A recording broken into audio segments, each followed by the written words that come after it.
Fala galera, beleza? Saiu o concurso da Controladoria Geral do município de Fortaleza, uma ótima oportunidade para você se tornar servidor público ganhando uma remuneração excelente. A gente viu que o edital traz prova discursiva, a prova discursiva vai ter um peso significativo e o objetivo dessa aula é falar sobre a prova discursiva, né? Tratar um pouquinho da banca ímpar, né? Que é uma banca aí que ela não tem muito renome, não é muito conhecida e fazer com que você saia daqui com uma estratégia de preparação para conseguir uma boa nota.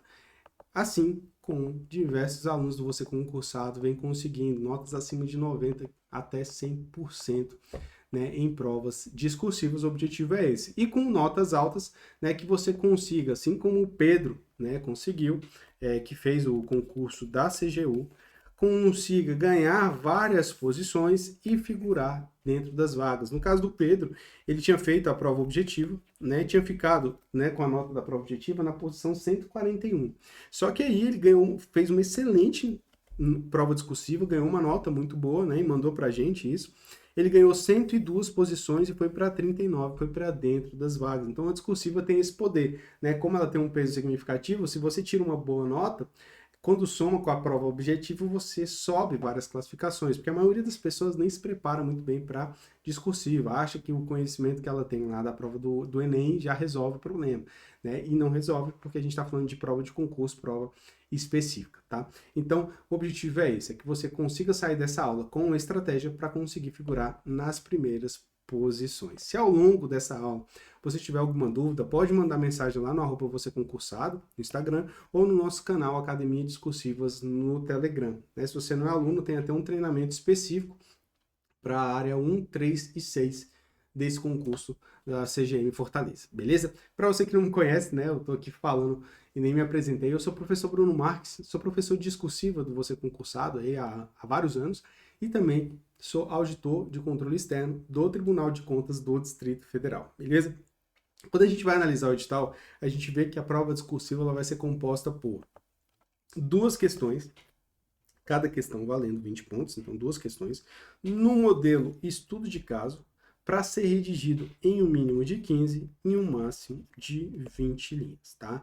Então, a banca ela vai trazer dois enunciados, cada enunciado deve ter ali alguma informação que ela vai solicitar, que a gente chama de tópicos, então vai ter dois ou mais tópicos, beleza? E deve ser redigido em 30 linhas, beleza? Em até 20 linhas. A banca ela ainda traz o seguinte, se o candidato escrever menos de 15 ou mais de 20, ele vai perder 0,5 pontos por linhas. Então, qual vai ser o seu foco? Vai ser seu objetivo? As 20 linhas. Então, você não vai fazer mais que 20 linhas, mas o objetivo é você fazer as 20 linhas. Então, evite fazer menos linhas. Então, o foco não deve ser as 15, deve ser as 20, tá bom? Até porque 20 linhas, para um estudo de caso, costuma ser pouco espaço, beleza? No total, então, cada uma vale 20 pontos, o candidato, o total da discursiva vale 40 pontos. Então, veja, quem gabaritar a discursiva já vai ter 40 pontos na frente dos demais candidatos, né? A maioria das pessoas vai tirar na faixa de 20, 25, 30 pontos, então é uma diferença muito boa que você consegue ganhar na prova objetiva. A gente vai falar sobre o que é o estudo de caso, né? Porque isso daqui talvez seja o principal ponto de dúvida, talvez você tenha parado nesse vídeo justamente por conta desse estudo de caso, e a gente vai falar sobre ele sim. Mas antes de falar sobre isso, a gente precisa entender o que vai ser cobrado na discursiva. Vai ser um tema de atualidade, vai ser um tema de conhecimento geral, específico, o que vai ser cobrado? E aí vem um probleminha no edital. A banca ela só fala o seguinte, ó, vai ser cobrado matéria do conteúdo programático do anexo tal. É isso que ela fala no edital. E quando a gente vai olhar o conteúdo programático, a gente tem lá o quê? Conhecimento geral, conhecimento específico 1 e conhecimento específico 2. Então a gente tem um conhecimento geral para todos os cargos, conhecimento específico para os cargos de analista e o conhecimento específico 2, que é para a especialidade mesmo de cada um dos cargos, de cada uma das áreas. Pode, com base no edital, cair qualquer uma das matérias. Pode cair uma matéria lá de língua portuguesa, por exemplo, na discursiva. Só que é muito pouco provável que isso aconteça, né? Então a gente trabalha com o quê? A gente trabalha com uma maior probabilidade de serem cobradas as questões relacionadas a conhecimento específico 2. Tá? Então, lógico, você vai estudar todas as matérias, porque você vai estudar para a prova objetiva. Mas é mais provável que a discursiva ela venha específica para a sua área. Então, que venha uma matéria de conhecimento específico 2. Nada impede, no entanto, da banca trazer uma questão de conhecimento específico 1, que é comum, para todos os cargos, e uma matéria e uma questão de conhecimento específico 2 específica para cada cargo. Ela também pode fazer isso.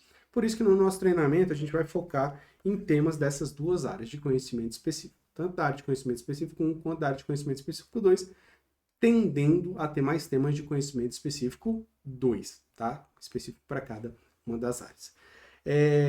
Feito essa explanação sobre o edital em si, a gente tem que destacar também a questão dos critérios de correção. Se a gente olhar lá o critério de correção, vai ser basicamente a banca ela vai avaliar o conteúdo, então ela vai avaliar se o candidato respondeu corretamente ao que ela solicitou e tirar pontos caso tenha erros de gramática, questão estrutural e etc. Tá? Então, é sempre o conteúdo e depois tira pontos se tiver erro gramatical. Então, seu objetivo é apresentar o conteúdo cometendo o menor número de erros relacionados à estrutura e à gramática. Tá? Como é que se diminui os erros de gramática, os erros de estrutura? Fazendo redações e mandando para correção, porque alguém vai indicar para você, ó, você errou isso, isso e isso, e aí, atento a esses erros, você começa a reduzir eles na sua redação. Tá? Agora, Bruno, o que é um estudo de caso? Né? Quando a banca fala de estudo de caso, o que ela está querendo dizer? Tá? A banca ímpar, né, que é a banca desse concurso, ela não tem um histórico muito grande de questões. Então, assim, a gente entra lá na biblioteca de discursivas, né, no sistema de questões discursivas do Você Concursado, que é a maior ferramenta aí com questões discursivas, e a gente encontra pouquíssimas questões anteriores, né, porque não é uma banca de muito renome, ela não faz muito concurso público. E as questões que tem, elas não são nesse modelo de estudo de caso, normalmente são questões voltadas mais para a parte teórica, são questões teóricas, não questões práticas. Tá? Então, o estudo de caso, ele é uma questão prática. Ele vai trazer uma situação e, com base naquela situação, vai pedir para o candidato analisar com base no conhecimento que ele tem técnico. Então, ele vai ter que avaliar tecnicamente aquela situação para verificar se há uma irregularidade ou não. Quando a gente está falando da controladoria do município, a gente está falando da atividade de controle interno em si. E a atividade de controle interno é averiguar a regularidade ou não, a conformidade ou não de alguma situação. Então, é bem possível que a banca traga uma situação hipotética e peça para que o candidato avalie a legalidade daquilo. Se o gestor ele agiu de acordo com a norma ou não. E se não agiu de acordo com a norma, quais as medidas que ele deve tomar para regularizar a situação ou quais sanções ele pode sofrer por ter feito daquela forma equivocada. Então, é basicamente essa estrutura que deve vir.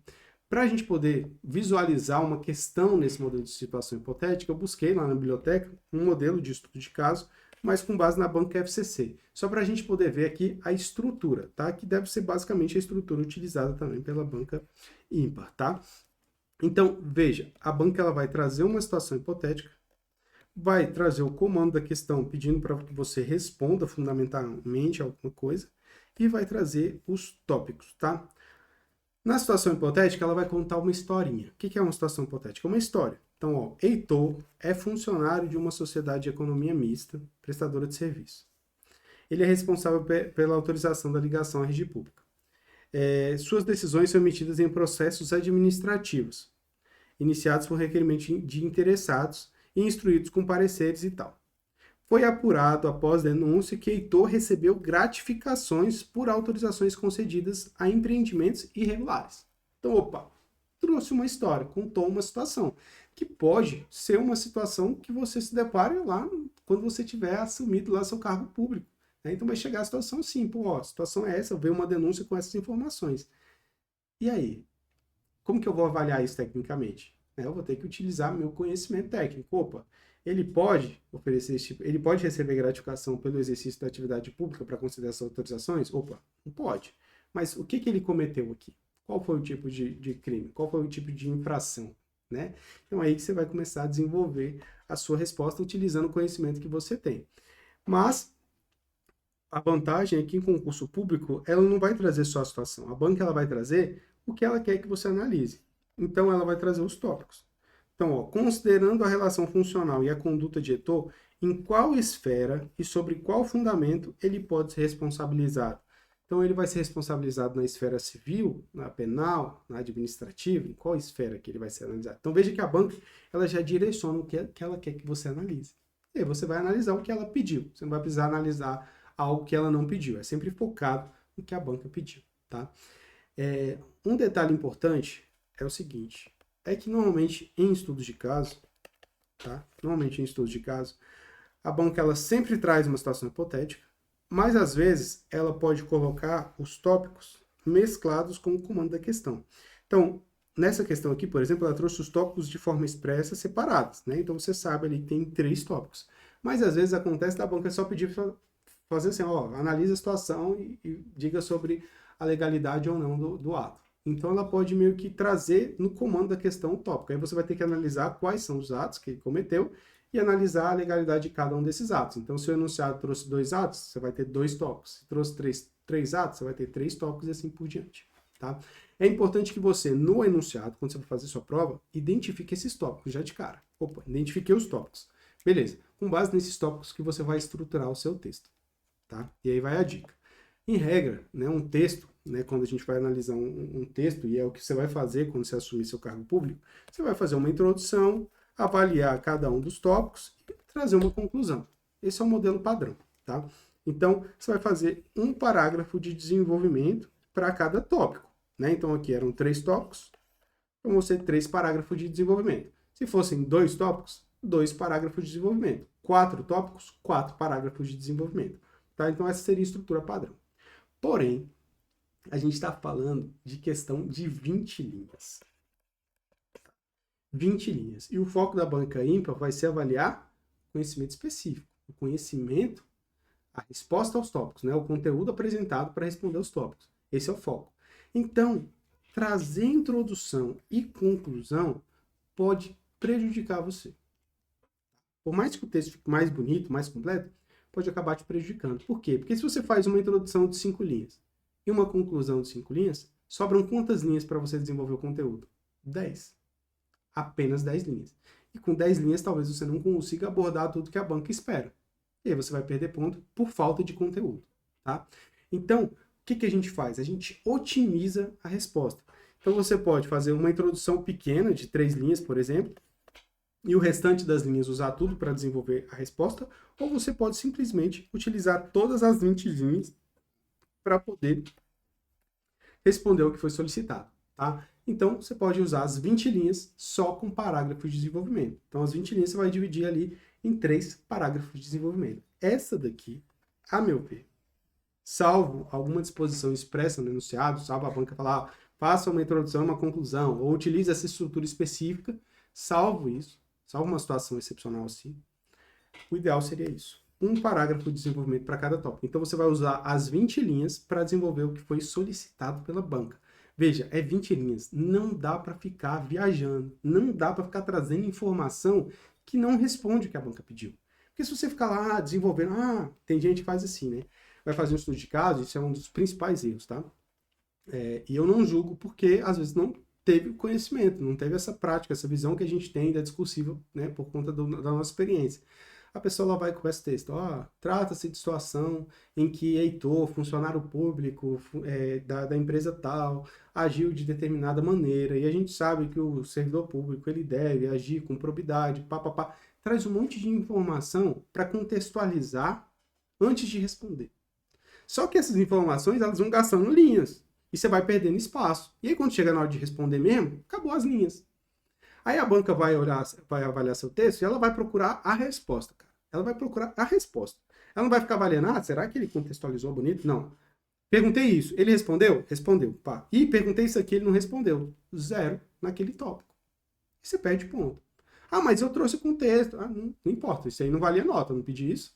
Tá? Então a gente tem que ser muito objetivo. O que a banca pediu? Vou desenvolver aquilo. Agora, você vai desenvolver de forma fundamentada. Tá? Não adianta só dizer o seguinte, ele vai ser responsabilizado administrativamente e o fundamento para a responsabilização é tal. Não, não é só isso também. Você tem que desenvolver a resposta. É para isso que a gente tem uma estrutura, uma técnica. Tá? Então, o que você vai precisar fazer para conseguir um bom resultado nesse concurso? Primeiro, você vai ter que aprender essa técnica. E essa técnica toda, né, você tem lá regras de apresentação, você tem algumas dicas de como montar o texto, algumas estratégias, né, de chute, tem algumas estratégias de rascunho para montar um rascunho mais rápido. Então é um curso de discursiva bem completo, né? Mas a técnica em si, ela vai ser focada no parágrafo de desenvolvimento, então na estrutura do parágrafo de desenvolvimento. Você tem lá o tópico frasal. Quais são os tipos de tópico frasal que você pode utilizar? Você pode já trazer um conceito, já pode responder de forma direta, já pode montar um tópico frasal voltado para o enumerativo, para depois você detalhar cada um, enfim. Depois você tem aqui o argumento principal. Quando a gente fala de estudo de caso, o argumento principal ele pode ser dividido em regra e análise do estudo de caso. Então você vai trazer primeiro a regra, o que a lei diz, o que a norma diz, depois você analisa a situação, você tem o fechamento. Então, assim, o parágrafo de desenvolvimento, ele tem uma estrutura. E a gente utiliza essa estrutura a fim de otimizar a nota. Então, assim, você tem que aprender esse negócio aqui.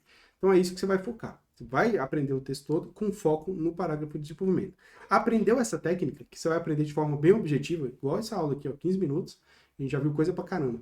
Então, aprendeu tudo, aí o foco vai ser fazer questão. Então, quanto mais questões você praticar até o dia da prova, melhor.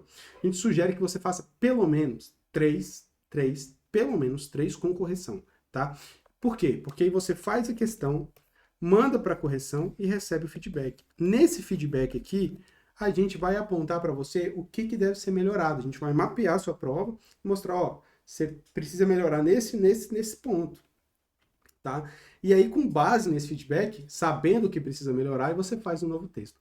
E é importante esse feedback por quê? Porque se você não recebe esse feedback, a tendência é que você cometa o mesmo erro em todas as redações. Porque é muito comum a gente fazer um texto e não enxergar o nosso erro. A gente acha que tá bonito, pô, eu fiz certinho. E aí outra pessoa olha e fala, não, ó, você vacilou aqui, cara. Pô, realmente, não tinha percebido, né? Vacilei aqui, vou refazer tentando não vacilar de novo.